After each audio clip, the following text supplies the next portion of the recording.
Welcome, everyone. This is Ron Gerber of AngelBeat. I'm so glad to have Reihaneh Irani-Famili, I hopefully pronounced that correctly, who's one of the top executives at National Grid, overseeing their clean energy activities. National Grid is a fascinating company, especially for me being based here in New York. They have such a large presence in transmission and distribution of power in Massachusetts and New York. What I've asked Reihaneh to speak about is give a little bit of her background, a little bit of insights into what National Grid does with regard to transmission and distribution. If anyone has been reading some of the recent articles in the clean energy press, so much interest in expanding solar, wind power.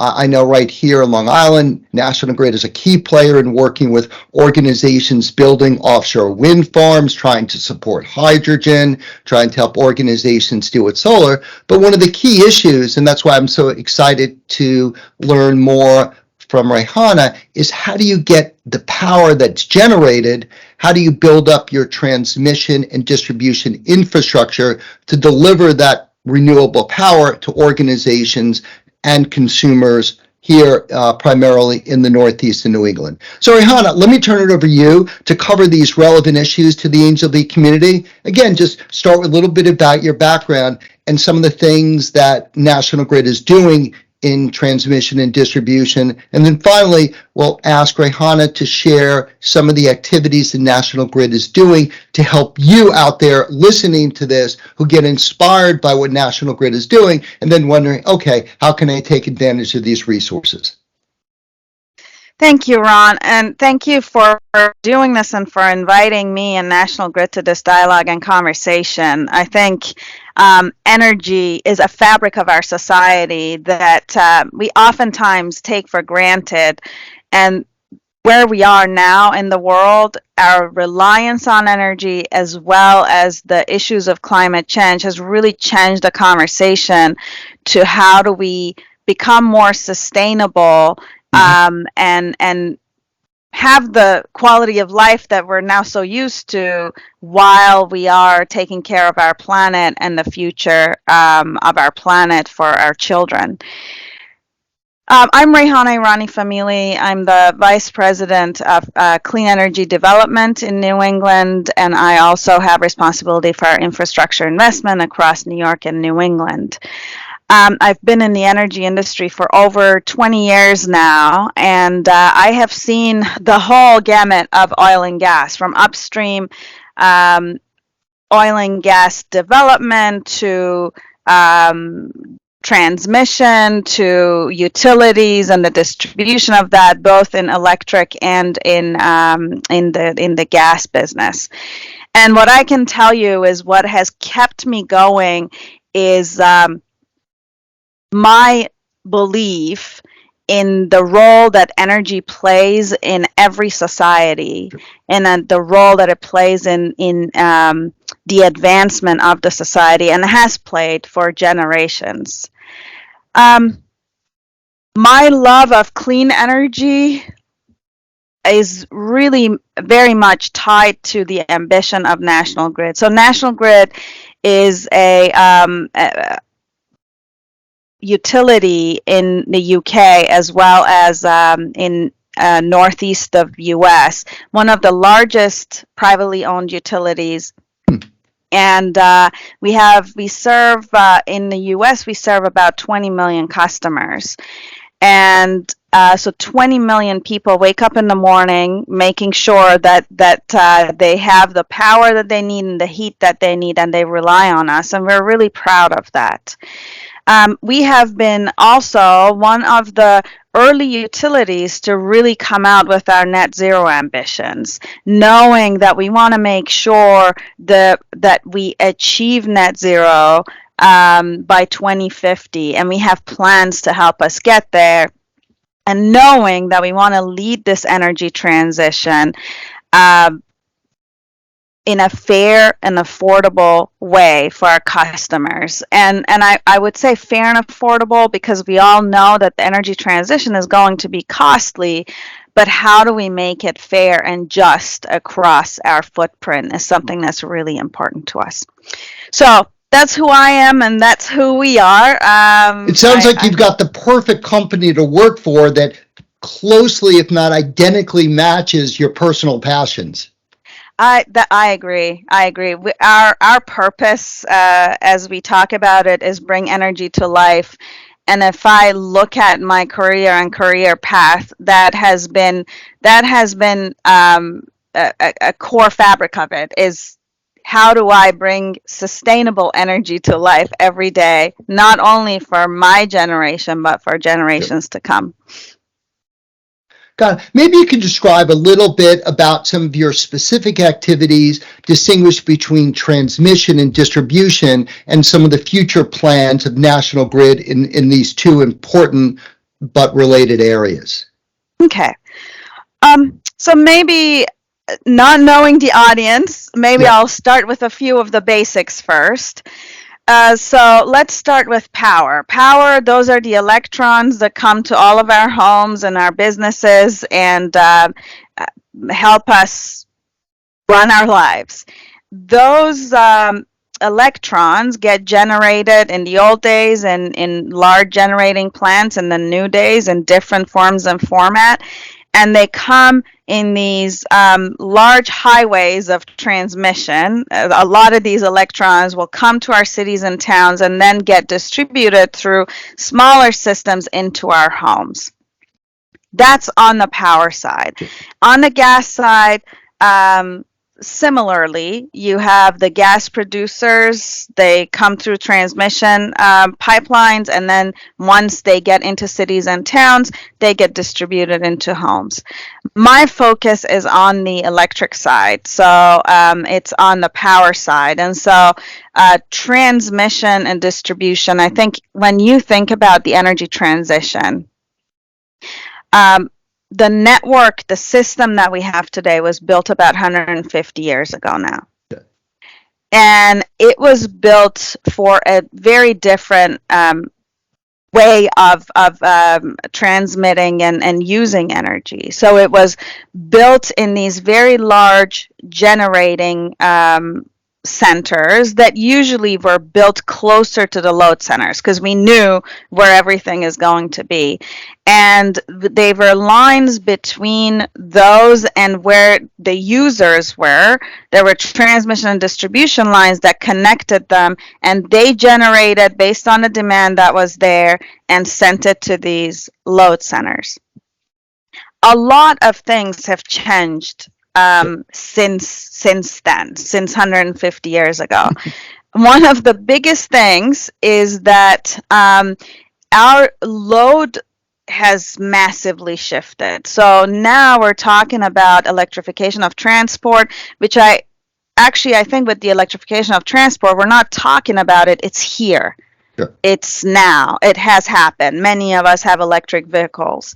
And that journey is, that pace is actually increasing as we go. A lot of our systems have aged in the last 150 years too. Yep. Our climate has massively shifted and changed, and so the impact of climate, whether it's the intensity of storms, the heat waves, all of that has massively changing the need. You have electrification of heat. You have industries that are looking to electrify. So a load has really shifted.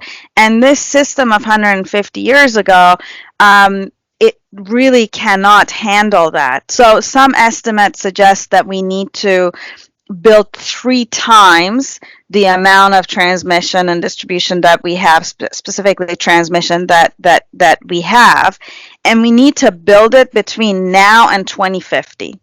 Wow, okay.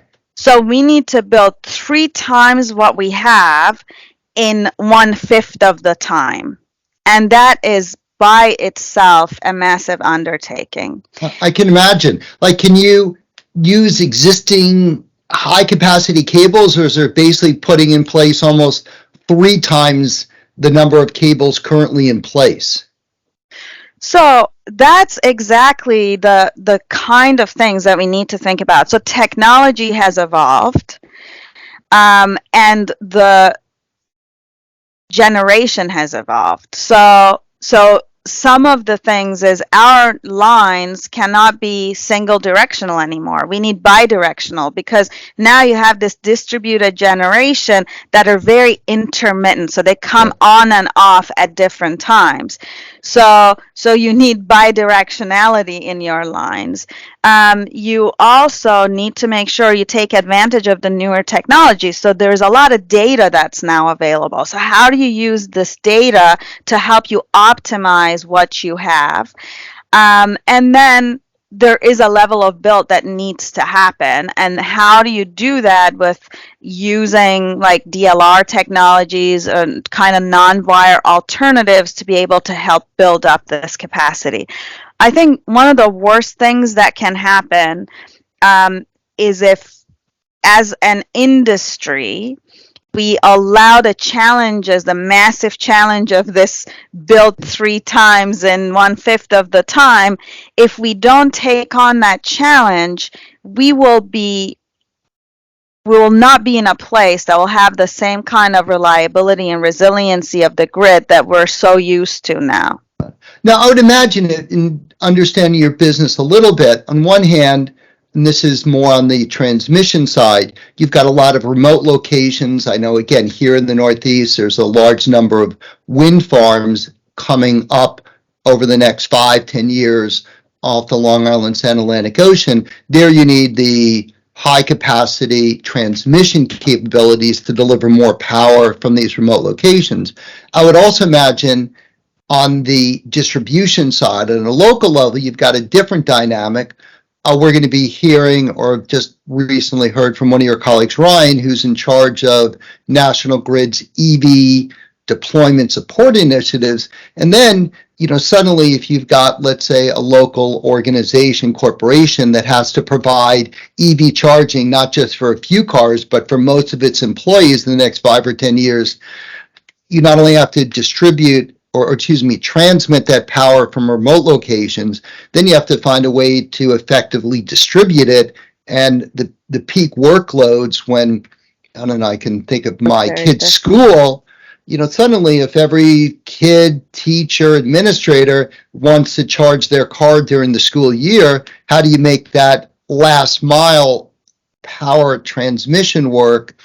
And then I could see this is what makes your job exciting but challenging. And then when you've got different sources and you have to look at the data and how do you transmit power from different locations to where it's needed so you don't overbuild. It's fun and exciting, but not the least bit or very much challenging to figure it all out. I agree. And I always say that it's not complicated, but it's very complex. Yes. Because you have so many moving pieces. The technology is pretty much there. That there are some things that we can continue to invent and innovate, but the technology basis is there. But you have all of these moving. I think in what you brought up, it's the pace of adoption of customers and customer behavior that is a huge factor in all of this. Like, in one sense, you talk to some people and they say, oh, like the demand response programs and incentives for people to charge might be different. But as a household, I know that in my house, I would always want to have a car that's fully charged in case of emergency. So I don't want to rely on those incentives to actually. So what would that look like across now millions of households, and what that means for the grid? These are unanswered questions. So that's a good point. Maybe you could talk about what National Grid is doing for organizations. We've got primarily a B2B group. It's good to know when I look at the simple terms, here in the Northeast, you've got all these local organizations whose power demand is going to be much higher, driven by EVs and other issues. On the other hand, you've got a lot more remote locations and people looking to transition from coal into other renewable sources that might be more in remote locations. National Grid plays this key role behind the scenes in bringing the power to the local organizations, but to help organizations work cooperatively with National Grid, what are some of the programs, rebates, incentives you offer to help your customers deploy these solutions and then help you at National Grid optimize your own infrastructure? That's a very good question. So through our energy efficiency programs, we have many great award-winning programs, and very passionate group of people that think about programs around education, technical assistance, financial support for CNI customers that need it. That's large customers that require it, and as well as incentives. So when the customers come to us, it's either for energy efficiency solutions. So how do we make our operation more energy efficient, our building more energy efficient? It's for electrification. So how, if I have a process, if I want my heating to electrify, how do I do that? And fleet is also a part of that. So if I want to electrify my fleet, how do I do that? I think taking advantage of those customer programs is going to be huge.